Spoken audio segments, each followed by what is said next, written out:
മാഹിൻ രക്തസാക്ഷി ദിനാചരണത്തിന്റെ ഭാഗമായി ഡിവൈഎഫ്ഐയുടെ നേതൃത്വത്തിൽ പ്രകടനവും പൊതുസമ്മേളനവും നടത്തി.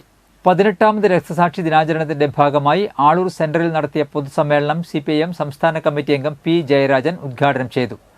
CPIM Alur north local secretary Ayyan Babu അധ്യക്ഷത വഹിച്ചു.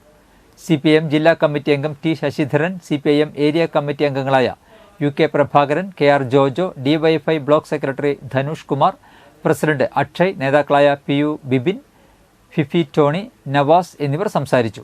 പൊതുസമ്മേളനത്തിന് മുന്നോടിയായി കലറ്റുങ്കരയിൽ നിന്നും ആളൂർ ജംഗ്ഷൻ വരെ പ്രകടനവും ഉണ്ടായിരുന്നു. നമ്മുടെ ചരിത്രം രൂപപ്പെടുത്തിയത് ഇത്തരം ത്യാഗങ്ങളിലൂടെയാണ്.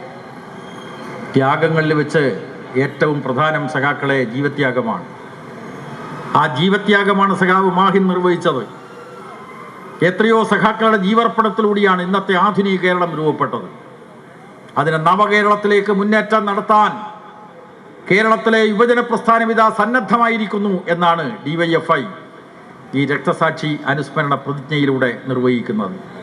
അത് മനസ്സിലാക്കിക്കൊണ്ട് ഇത്തരം പ്രസ്ഥാനങ്ങളെ പ്രോത്സാഹിപ്പിക്കാൻ, ഇത്തരം പ്രസ്ഥാനങ്ങൾക്ക് എല്ലാവിധ സഹായങ്ങളും നൽകാൻ ഈ നാട്ടിലെ നല്ലവരായിട്ടുള്ള ജനങ്ങൾ തയ്യാറാവണം എന്ന് മാത്രം അഭ്യർത്ഥിച്ചുകൊണ്ട് അനശ്വരനായിട്ടുള്ള സഖാവ് മാഹിൻ്റെ ഉജ്ജ്വലമായ രക്തസാക്ഷി സ്മരണയ്ക്ക് മുമ്പിൽ ആദരാഞ്ജലി അർപ്പിച്ചുകൊണ്ട് ഞാൻ എൻ്റെ വാക്കുകൾ അവസാനിപ്പിക്കുന്നു. ഈ സമ്മേളനം ഉദ്ഘാടനം ചെയ്തതായി പ്രഖ്യാപിക്കുന്നു.